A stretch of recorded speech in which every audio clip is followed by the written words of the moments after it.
My name is Jonah Whitfield. I am 26 years old, and I want to tell you something before I tell you anything else.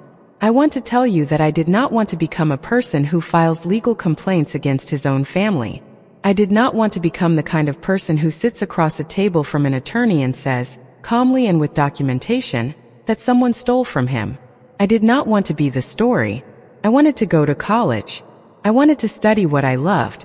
I wanted to become the first person in my father's biological family to hold a 4-year degree and hand it to him, framed, the way I had promised my mother I would before she died.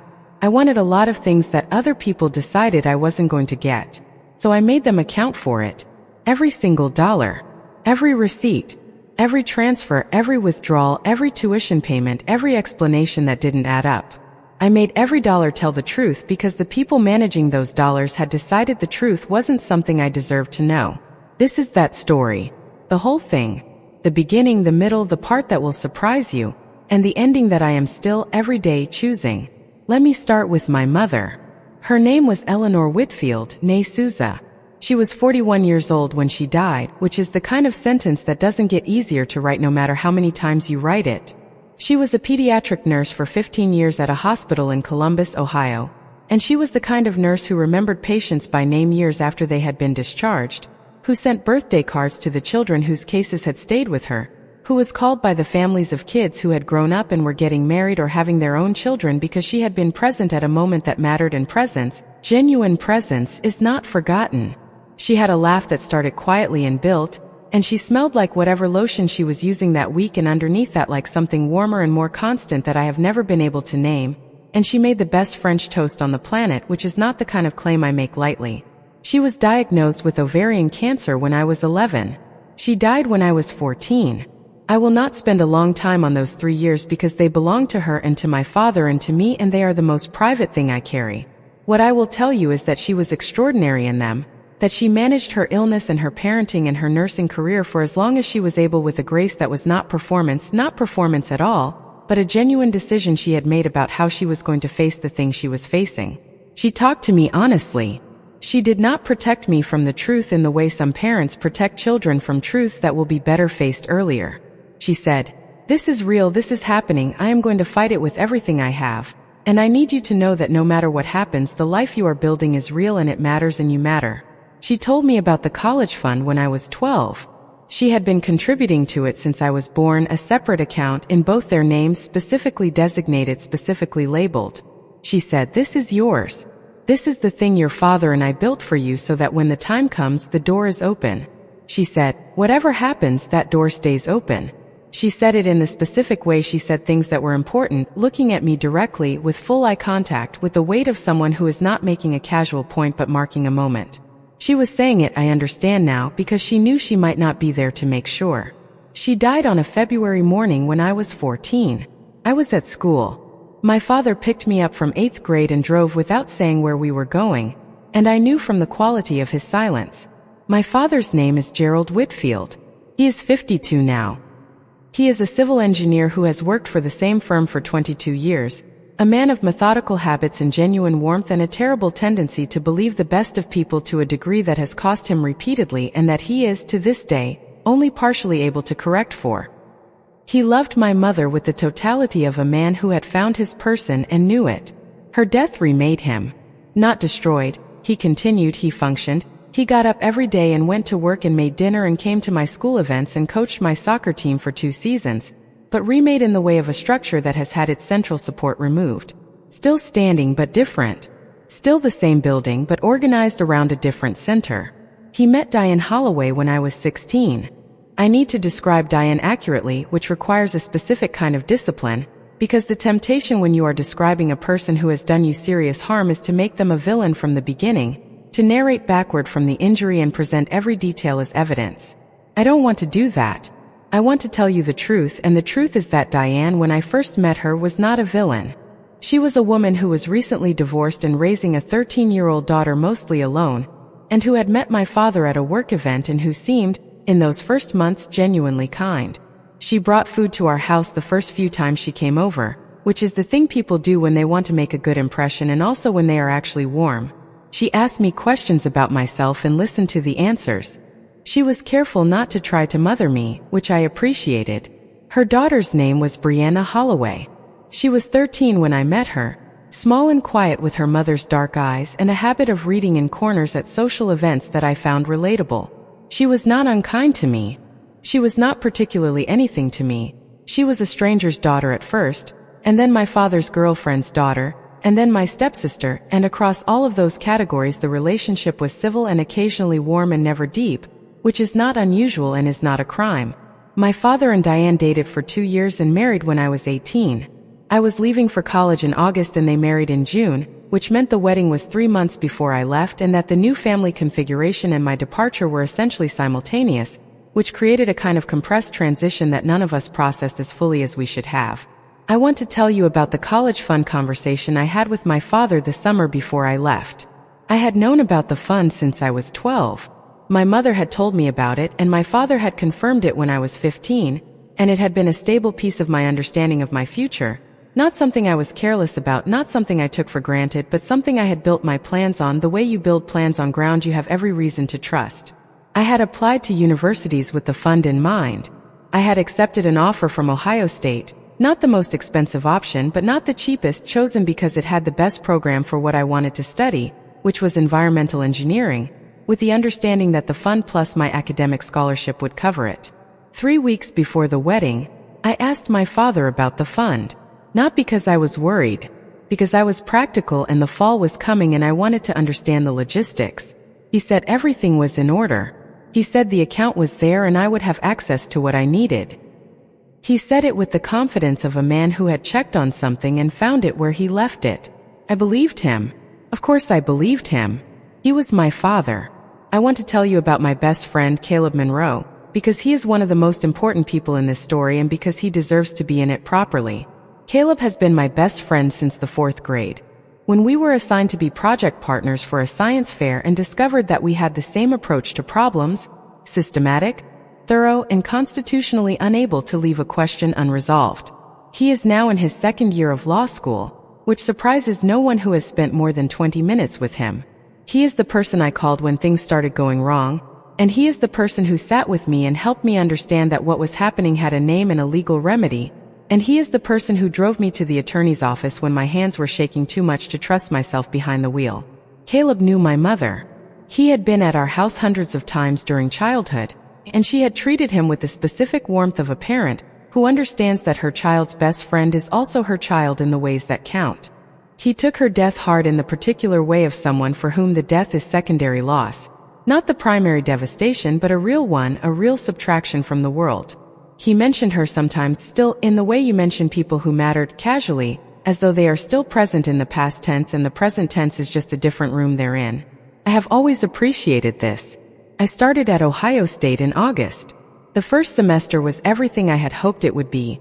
Challenging academically, interesting socially, the particular expansion of self that happens when you move from the known world of home into a larger context. I loved the environmental engineering program. I loved the scale of the problems it engaged with, the intersection of science and policy and community need. I had a roommate named Tobias who was studying music education and who played guitar at 2 in the morning sometimes and who I forgave for this because he was otherwise the most considerate roommate imaginable. The financial logistics of the first semester were handled by my father on my behalf, as we had discussed. The tuition drawn from the fund, the housing costs, the stipend he would send me for living expenses. Everything arrived as it should. I didn't think about the mechanics. I had no reason to. The second semester arrived. Then the second year. Then, in the second semester of my sophomore year, something changed that I did not notice immediately because I was not yet a person who was looking. My father's calls became slightly shorter. Not dramatically shorter, he was still calling every week, still asking about classes and professors and whether I was eating enough of the right things, which is a question my father asks because it is the question he knows how to ask about well-being. But there was a texture to the calls that was different, something beneath the words that I could feel but not name. He asked once whether I had looked into any part-time work on campus. I told him I had looked, but that between the course load and the labs it was difficult to make it work. He said he understood. He didn't mention it again. The tuition payments arrived. The housing costs were covered. Everything that should have been happening appeared to be happening. And I was 20 years old and deep in coursework, and I was not auditing my own financial situation because I had been raised to trust my father, and I had no evidence yet that the trust was misplaced. The evidence arrived in the summer before my junior year. I came home for the summer. My father and Diane's house, the house they had moved into after the wedding, the house that was not the house I grew up in, which had been sold, a decision I had understood logically and grieved privately, was larger than our old house and felt different in the specific way of a house that was arranged around a different family center. Diane had decorated it.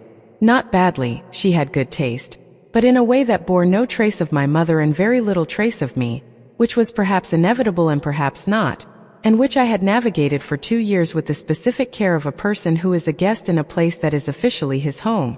Brianna had graduated from high school that spring. She was going to the University of Cincinnati in the fall. Her first choice, a school with a strong nursing program, the same field as my mother, which was a coincidence that nobody in the house ever remarked upon.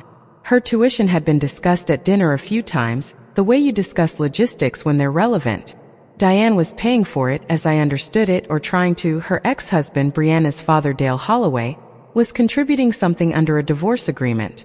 I did not know yet. I want to be precise about the timeline because the timeline matters. I did not know yet. What happened was a phone call. Not to me. I was in the kitchen making coffee on a Thursday morning in June, and my father was in the next room and he was on the phone with someone from his bank, and I heard, not because I was listening but because the house was quiet and his voice carried, I heard him say a name. The name of the account. The account my mother and he had named when they opened it, the name that was on the paperwork I had seen when I was 12, the account that my mother had said was mine. He was asking about a transfer. A recent transfer. The amount he mentioned was not a small amount. I went very still in the kitchen. I poured my coffee. I went back upstairs. I sat on the bed in the room that was my room in this house that was not quite my house, and I thought very carefully about what to do with what I had just heard. I called Caleb. Caleb answered on the second ring, which is what Caleb always did when I called because Caleb has always answered. I told him what I had heard. He was quiet for a moment and then he said, "Okay. Here's what I need you to do. I need you to not say anything to your dad yet. I need you to find out if you have any access to that account, if you're a named beneficiary, if there's any paperwork with your name on it. Don't confront. Don't ask questions. Just find out what you have access to. What are you thinking?" I said. "I'm thinking," Caleb said carefully, "that I need to know more before I tell you what I'm thinking. My mother had left me a copy of the original account documentation. This is the kind of detail that seems like a small thing and is actually the hinge on which everything else turns. When she had told me about the fund when I was 12, she had given me a folder. Not dramatically, she was not dramatic, just practically. She had said, 'Here is the paperwork, keep it somewhere safe, it has your name on it as the designated beneficiary, you may need it someday.' I had kept it in a small lockbox that had moved with me from our original house to my dorm room to this room, and that I had not opened in years because I had not needed to. I opened it. The account had been opened jointly by my mother and father with me named as the designated beneficiary for funds accrued. The opening balance, the date, the account number, all of it was there, in the original documentation with both my parents' signatures and mine as the beneficiary designation. I photographed everything. I sent the photographs to Caleb. I went back downstairs and made a second cup of coffee and had a completely normal conversation with my father about what we were going to do for dinner, and I was calm the way you are calm when the thing you are sitting with is too large to let yourself feel fully yet, when the feeling will have to wait until you know enough to know what you're feeling about. Caleb called me back that evening. He said, "Here's what the documentation tells us. That account was a custodial account with you as the designated beneficiary. The funds in it were designated for your education. If money was moved out of that account for purposes other than your education, that raises serious legal questions about the management of those funds." He paused. "I need you to find out how much is in that account right now. How do I do that without tipping my hand?" I asked. "You have the account number," he said. "You're the beneficiary. You can request a statement." I requested a statement. Online, with the account number and the identifying information from the original documentation. It took 2 days to arrive in my email. When I opened it, I sat at my desk for a long time without moving. The account had been opened with a balance that, over 15 years of contributions, my mother's contributions, my father's contributions, interest, careful management, had grown to a number I had known approximately but had never seen so starkly in print. The number on the statement was considerably smaller than that number. It was smaller by the specific amount that covered 1 year of out-of-state tuition at the University of Cincinnati. I called Caleb. I read him the numbers. He was quiet for a long moment. Then he said, "Jonah, I need you to listen to me carefully. What I'm about to tell you is not legal advice. I'm not a licensed attorney yet, but I need you to hear it as someone who has spent 2 years studying exactly this kind of situation." "Tell me," I said. He told me. What Caleb told me, in careful measured language that I could tell he was choosing precisely, was that what the statement appeared to show was a potential misappropriation of funds from a custodial account designated for a specific beneficiary. He told me that custodial accounts have legal protections, that the designated use of education funds is not a suggestion but a legal restriction, and that transfers out of such accounts for purposes other than the designated beneficiary's education could constitute a breach of fiduciary duty at minimum and potentially something more serious. He told me I needed a real attorney, not a second-year law student. He told me not to confront my father or Diane until I had spoken to one. Then he said, "I'm sorry. I'm really sorry. I know what this is." I didn't say anything for a moment. Then, "My mother set that up." "I know," he said. "She set it up specifically because she knew she might not be there." "I know," he said. I sat with that.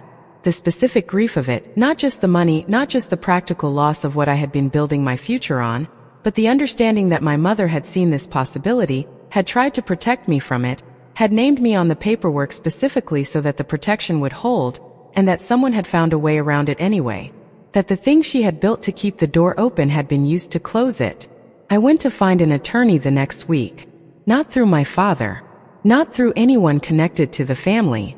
Through a service Caleb found, a legal aid organization in Columbus that connected people with attorneys for initial consultations at reduced cost. The attorney I met with was a woman named Margaret Soule, who was 55 and practiced family and estate law, and had the specific quality of someone who has seen many versions of the story I was about to tell her, and who brings neither shock nor cynicism to the hearing of it, only competence and attention. I brought everything. The original account documentation with my mother's signature, the statement, photographs of the paperwork, a timeline I had constructed, with Caleb's help, of what I had been told about the account versus what the account showed. Margaret Soule listened. She read the documents. She asked questions that were precise and specific about the account structure, about my mother's death, about whether there was a will, about what I had been told about the account since my mother died. She asked whether I had any communications from my father about the account, texts, emails that referenced the funds. I had some. I had the text from before my freshman year in which he had said everything was in order. I had an email from the summer before sophomore year in which he had confirmed the tuition payment. I had several small things that, together, constituted evidence of his awareness of the account and its designated purpose. Margaret Soule put the documents down and looked at me. She said, "I want to be honest with you about what I'm seeing, because you deserve honest assessment and not managed expectations." She told me that the documentation I had was strong. She told me that a custodial account with a designated educational beneficiary has legal protections that are not merely advisory. She told me that the transfer I had identified, if it was used for what I believed it was used for, was a serious matter, potentially a breach of fiduciary duty, potentially conversion of property, and at minimum a violation of the terms under which the account was established. She told me that pursuing this would be complicated by the fact that my father was a party to it, and that complication was real, and I should understand that the process would be neither quick nor emotionally simple. She asked, "Do you want to proceed?" I thought about my mother in that kitchen when I was 12. I thought about her looking at me directly with the full weight of someone marking a moment. I thought about the words, "Whatever happens, that door stays open." "Yes," I said. "I want every dollar to account for itself."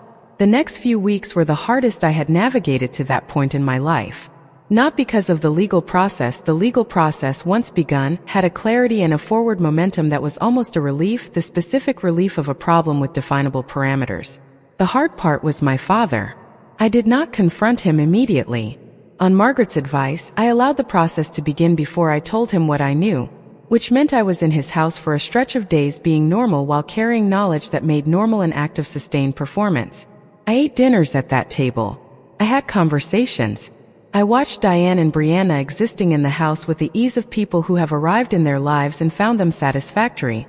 And I thought about what I knew, and I held it, and I waited. The filing was made through Margaret's office.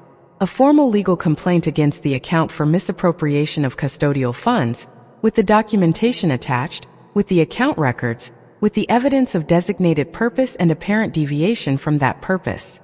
A letter was sent to my father informing him that the matter was being pursued through legal channels. He called me the same day the letter arrived. I want to tell you about that phone call not because it was dramatic in the way you might expect. There was no shouting, no accusation, none of the movie version of this kind of revelation, but because it was the most honest conversation I had ever had with my father, and it was also the most devastating, and both of those things were true at once. He said, "Jonah, I got a letter." "I know," I said. Silence. "A long one." Then, "I need you to let me explain." "Okay," I said. "I'm listening." He explained. And I am going to tell you what he told me as fully and as fairly as I can, because he deserves the full version to be told and not a reduced one. He told me that Diane had come to him, in the spring of Brianna's senior year, in what he described as a crisis. Dale Holloway had defaulted on his contribution to Brianna's tuition under the divorce agreement. Not reduced it, defaulted entirely, citing financial difficulties that turned out to be partially genuine, and partially the specific financial difficulty of a man who had found ways to shelter income from his divorce settlement obligations. Diane had been facing the prospect of her daughter's college enrollment collapsing 3 months before it was supposed to begin. She had come to my father in the way that people in genuine distress come to their partners, and he had looked at the situation and at the account and told himself a story about how it could work, how he would replace the money before I needed it, how the fund had more than enough of a buffer, how it was a loan against the future rather than a theft from the past. He had not asked me. He had not told me. He had made a decision about money that belonged to me, that my mother had designated for me, without asking me or telling me, because he had decided that the decision was his to make.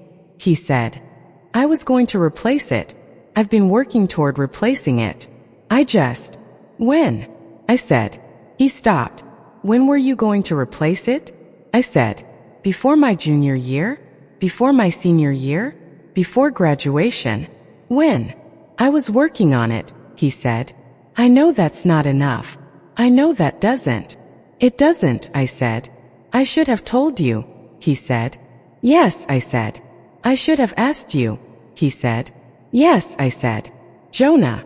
His voice broke on my name slightly, in the specific way of a man who is not accustomed to his voice breaking and is not able to prevent it. "I'm sorry. I made a decision that wasn't mine to make, and I know that, and I'm sorry." I was quiet for a long time. Then I said, "She told me. Before she died. She told me the fund was mine and she had the paperwork specifically so I would always have access to it. She saw this possibility, Dad. She tried to protect me from it. And you found a way around the protection." He had no answer to that. There was no answer to it. I said, "I need the process to continue. I need the documentation and the accounting to be complete. I need every dollar accounted for. Not because I want to punish you. Because it's the only way I know how to make this real, to make the amount real and the obligation real and what was taken real. Do you understand?" "Yes," he said. "I need you to cooperate with the attorney," I said. "I will," he said. We hung up. I sat in my dorm room. I had gone back to Columbus, back to campus, because I could not be in that house anymore. And I allowed myself to feel the full weight of it for the first time. The grief was not simple. It was not one thing. It was the money, yes, and the practical disruption to the future I had planned. But it was also the specific grief of discovering that a person you trusted completely was capable of this. Not of malice, not of cruelty, but of the particular human failure of prioritizing the person in front of him over the person he had obligations to, of telling himself a story about replacing what he had taken, of deciding that his management of the situation was sufficient substitute for my knowledge of it. My father had failed me, and he had failed my mother, and the failing had come from love for Diane, love for the situation he was in, love that had been applied incorrectly and at my expense. I am not telling you he is a bad person. I am telling you he did a bad thing which is different and which required different accounting. Now I need to tell you about Diane.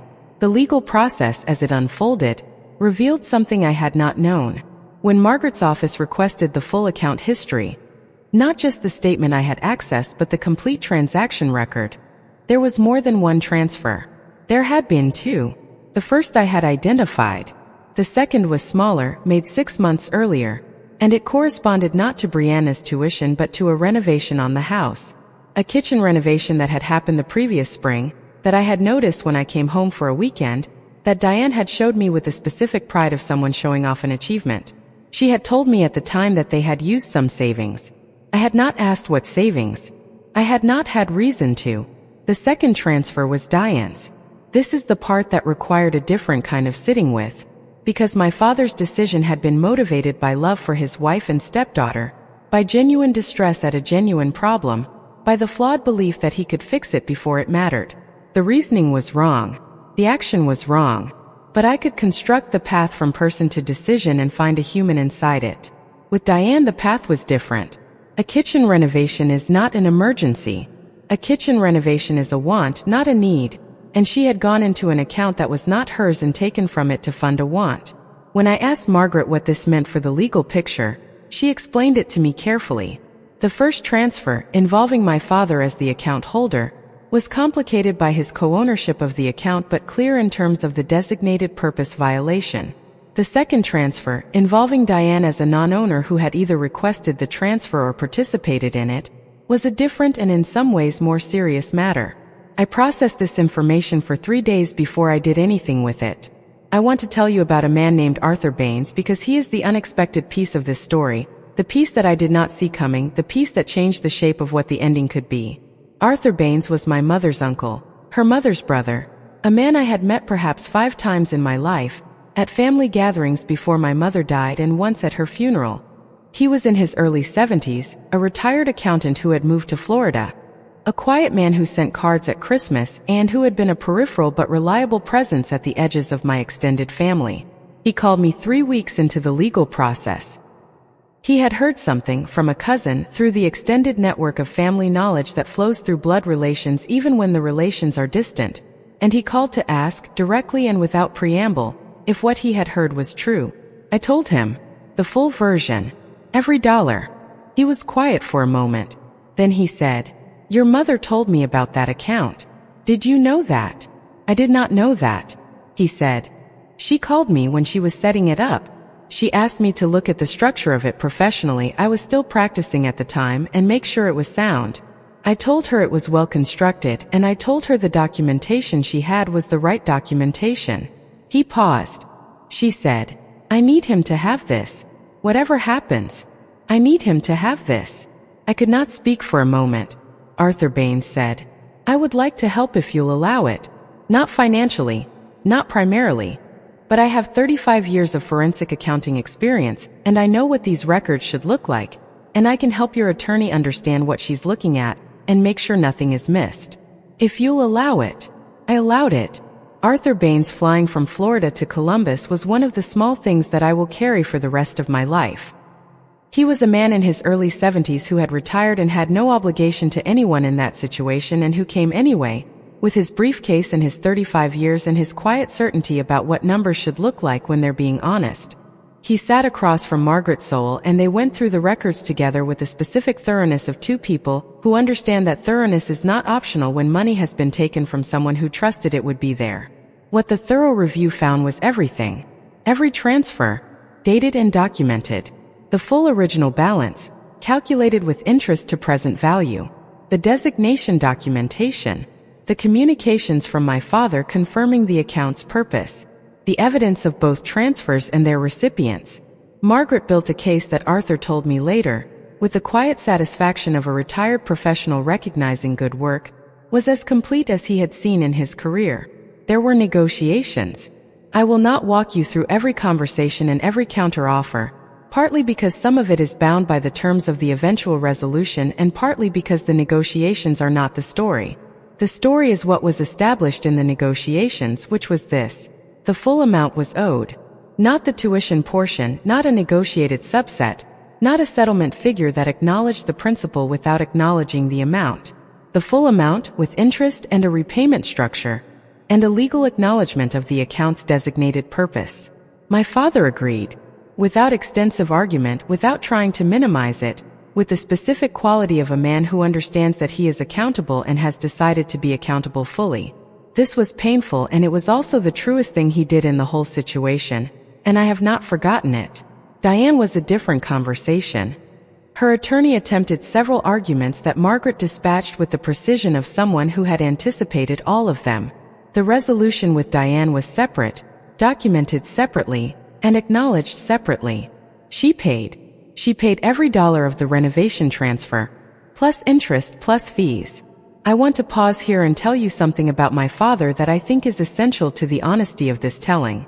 In the middle of the legal process, at the worst of it, when the attorneys were still in the room and the documents were still being exchanged, my father did something I did not expect. He wrote me a letter. Not an email. A letter handwritten for pages in the engineering neat handwriting he had always had. He did not send it through his attorney. He sent it to my dorm address. The letter was not a justification. I want to be clear about that because you might expect it to be a justification dressed as an apology, the kind of letter that does the work of seeming sorry while actually making a case. It was not that. It was a man who had made a wrong decision and understood it to its full depth, who had reconstructed the path from the decision to the consequence and was honest about every step of it. He wrote about my mother. He wrote about the account and what he had understood it to mean, and then what he had done with it and the distance between those two things. He wrote about Diane and Brianna and the pressure he had been under, and then, and this is the part one have read many times, he wrote that none of that was a sufficient reason, and he knew it wasn't, and he was not offering it as a reason but as a context because he wanted me to understand what had happened inside him without using what had happened inside him to diminish what had happened to me. He said he was sorry. He said it in the specific way my mother used to say things that were important, with full eye contact, even on a page, with the weight of someone marking a moment. I folded that letter and put it in the same lockbox as my mother's documents. It is still there. The legal process concluded in November of my junior year. The repayment structure was in place. The documentation was complete. Every dollar had, in the language I had used with Margaret at the beginning, accounted for itself. I walked out of Margaret Soul's office on a gray November morning in Columbus and stood on the sidewalk and called Caleb and said, "It's done." He said, "How do you feel?" I thought about it honestly. "Tired," I said. "And something else. I don't have a word for it yet." "You will," he said. "Give it time." Arthur Baines called me that evening. He said, "Your mother would be proud. Not of the situation. I know she would have rather it had never happened, but of how you handled it. The accuracy of it. The willingness to make it real and documented and complete. That's her in you." I thanked him. I meant it more than I have words for. Now I need to tell you about the part one did not see coming. The unexpected piece. The twist, if you want to call it that, though it doesn't feel like a twist from the inside, it feels like a revelation that reframes everything you thought you understood about the story. 6 months after the legal process concluded, in the spring of my senior year, I received a phone call from Dale Holloway, Brianna's father, the man who had defaulted on his divorce agreement contribution to Brianna's tuition. The man who was, in the most direct sense, the origin point of the crisis my father had responded to incorrectly. I had never spoken to him. I had no particular feelings about him except as a piece of the background, a named absence in the situation, someone whose failure had created a gap that my money had been used to fill. He called me because Brianna had asked him to. And the reason Brianna had asked him to is the thing that reframed the story. Brianna had found out about the legal process. Not from her mother, who had not told her. Not from my father, who had not told her. She had found out because she had overheard a phone call between her mother and Diane's attorney, in the early stages, before the resolution. She had heard enough to understand what had happened, and she had spent 6 months sitting with the knowledge of it, and then she had gone to her father and said, "I need you to call Jonah." Dale Holloway was not an articulate man on the phone. He was a man who had failed his obligations and knew it, and was living with the knowledge of it in the way of someone who has told himself a sufficient number of stories about why it happened but has run out of stories. He said, My daughter asked me to call you. She said I owe you that much. What does she want you to say? I asked. She wants me to tell you that she didn't know. About the money. About where the tuition came from. She didn't know until she overheard something she wasn't supposed to hear. He paused. She's been sick about it since. She wanted you to know she didn't know. I was quiet for a moment. I believe her, I said. She also wanted me to say she's sorry, he said. She knows it's not hers to apologize for. But she wanted to say it anyway. I thanked him. We hung up. I called Brianna directly that evening. This surprised me as I was doing it. I had not planned to call her. I dialed the number I found through my father's contact list and I waited. And she answered with the specific careful quality of someone who has been waiting for a call they did not know how to ask for. She said, "Jonah, I know why your dad called me," I said. "I wanted to talk to you directly." She was quiet for a moment. Then, "I'm sorry. I know I keep saying that I just need you to know I didn't know. I would never have. If I had known where it came from, I would have." "I know," I said. "I believe you. I've thought about it a lot," she said. "About your mom. About what she set that up for. About what it was supposed to mean." She stopped. "I keep thinking about the fact that your mom was a nurse. That she spent her career taking care of kids. And then she did that careful, specific thing to take care of you. And it went wrong. I keep thinking about that." I was quiet. Then, "How are things with your mom?" I asked. She exhaled. "Complicated," she said. "We're in complicated right now." "Yeah," I said. "I understand complicated." We talked for 40 minutes. It was not a resolution of anything. There was nothing to resolve between us. We were two young people who had been peripheral to each other's lives and then central to a situation neither of us had chosen. But it was real. It was the specific realness of two people who have been connected by something difficult deciding to be honest with each other about what it was. At the end, she said, "For what it's worth, I think what you did was right. Not because of me, not because it affected me. I just think sometimes the accurate version of a thing has to be on record. Even when it costs something. Especially when it costs something." "Yes," I said. "That's exactly it." I graduated from Ohio State in May of the following year. Environmental engineering, 4-year degree, the first in my father's biological family. The repayment structure was in place and functioning. The fund had been reconstructed, documented, made whole. I had my diploma and the knowledge that every piece of my education had been paid for by the fund my mother had built, that every dollar had been returned and accounted for, that the door she had tried to keep open was open. I had ordered a frame in advance. I had planned this in the way I had planned certain things for years, with the specific intention of a person who has a promise to keep. After the ceremony, I drove to the cemetery on the east side of Columbus where my mother is buried.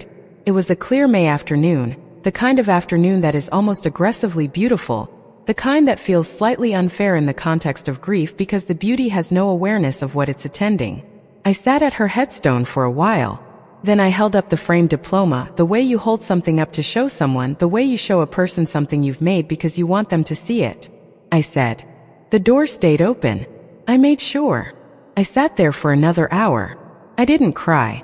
I had cried in places, at my kitchen table in my apartment, in Caleb's car, once in Margaret Soul's office when I hadn't expected to, but at the cemetery in the May light I didn't cry. I just sat with her and held the diploma and let the afternoon be what it was. My father was at the graduation. I had invited him. We had not repaired fully, we are not repaired fully even now, and I don't know if fully is the available destination or whether the available destination is just further along, which is what further along looks like after something like this. But he was there. He watched me cross the stage. After the ceremony, before I drove to the cemetery, he found me in the crowd and he put both his hands on my shoulders and he looked at me for a long moment and he said, "I'm proud of you. I'm so proud of you." And then with the weight of a man marking a moment, She would be so proud of you." I nodded. I couldn't say anything. He held my shoulders for a few more seconds and then he let go. Diane was not at the graduation. That was a line we had drawn together, my father and I, in one of our careful phone calls in the months after the resolution. He had understood. He was still married to her. That is its own story, their marriage in the aftermath of this, the specific work of a couple who have been through something that exposed a fault line, and what they did with the exposure. But she was not at my graduation and my father was, and that was the right arrangement, and he had made it without being asked. Caleb was there. Caleb, who had been there since the 4th grade, since the science fair, since every version of my life that has needed a person to sit in the car when the hands are shaking. He was there in his law school suit, looking slightly ridiculous and completely like himself, and he hugged me for a long time after the ceremony and said, "Your mom was right about you, you know." "What do you mean?" I said. "She told me once," he said. "When I was over at your house in like 7th grade. She told me you were going to be someone who did the right thing even when it cost something." She said it like it was just a fact. Like she already knew. I didn't know he was going to say that. I wasn't prepared for it. I stood in the graduation crowd and I let it land, and I thought about my mother, who had been a pediatric nurse and a French toast maker and a careful builder of documentation, and a woman who had looked at her 12-year-old son and marked a moment and told a truth so clearly that the truth had held for 14 years and through everything that had tried to obscure it. I am 26 years old now. I work for an environmental consulting firm in Columbus, the kind of work I had hoped for, the intersection of engineering and policy and community need. I have a small apartment with too many houseplants, which is a character trait I did not anticipate developing and have fully embraced. I run with Caleb on Saturday mornings because it is the kind of thing that keeps both the body and the friendship in working order, and Caleb's commentary on both is worth the early alarm. My father and I talk every week. The calls are longer now than they were in the difficult years, longer and more honest, with a quality of genuine exchange that we had to build deliberately because the old version of our relationship was not adequate to what we had been through. He has done work, real work, the kind with a therapist, the kind that requires a person to sit with the accurate version of what they did and not trade it for a softer version, and I have watched the work happen with the specific attention of someone who is deciding what the relationship is going to be. The deciding is ongoing. The relationship is ongoing. Neither is finished. Diane and I do not have a relationship. I want to be honest about this rather than constructing a resolution that doesn't exist. We have a civil absence. We exist in adjacent spaces at family events, and we manage that adjacency with the politeness of people who have an agreement, unspoken, about what the adjacency can and cannot be. She has not said she is sorry to me directly. I have not asked her to. The legal documentation said what needed to be said between us, and the legal documentation was thorough. Brianna and I exchange occasional messages. Birthdays. Sometimes an article that one of us thinks the other would find relevant. A few weeks ago she sent me a photograph. She is in her 2nd year of nursing school, following the path she set out on, the path my money had briefly funded before the money was returned and the debt was acknowledged. The photograph was of her in her clinical scrubs. She looked in the photograph like someone who has found the thing she is supposed to be doing and is doing it with her whole self. I sent back a thumbs up and then, after a moment, something more, "Your patients are lucky to have someone who knows what it costs to get there." She responded, "I think about it every single day." Arthur Bain sends cards at Christmas. He has, since the spring of the legal process, sent letters too, not about legal matters, just letters, the kind of correspondence that a man in his 70s who was a peripheral figure and chose to be central at the moment it mattered keeps up with someone he has decided is worth the keeping up. He knew my mother in a way that is now irreplaceable. He knew her before she was sick, before she was my mother, as a young woman with a plan and the specific intelligence to execute it. He tells me things about her sometimes, small things, things I have never heard before, and I receive each one with the gratitude of someone who understands that the people who carry pieces of your gone people are themselves irreplaceable. I want to tell you what I have come to understand in the 2 years since the diploma and the cemetery and the May light, about what this whole thing was and what it means. Not the legal part is documented and complete. I mean the human part. The part that is not reducible to dollars and transfers and account records. My mother built a protection. She built it with full knowledge of her own fragility, of the possibility that she would not be there to enforce it in person, and she built it specifically and carefully with enough documentation that it could stand without her. This is an act of love that I have thought about every day since I understood it fully. Not the money was practical and necessary and I am glad it was there. But the act itself, the decision to look clearly at the future and say, here is where I might not be able to be, and here is what I am going to do to be there anyway. She was right that she might not be able to be there. She was right to build the protection. The protection was tested, and the testing was real, and the protection held, not because nobody tried to circumvent it, but because she had made the documentation strong enough and I had kept the folder and Arthur Baines had kept his memory of the account structure and Caleb had known immediately what questions to ask. The protection held because she had done the work. That is what I want you to take away from this more than anything else. Not the legal steps, not the filing, not the every dollar accounts for itself. Those were necessary and I would do them again. But the reason any of it was possible was because a woman who was sick and who was afraid and who was trying to be brave and present for her child had sat down and done the careful, specific, unsexy work of documentation. Had said, "Here is the paperwork, keep it somewhere safe." Had loved me not just with warmth but with accuracy. I think about this when I go to work.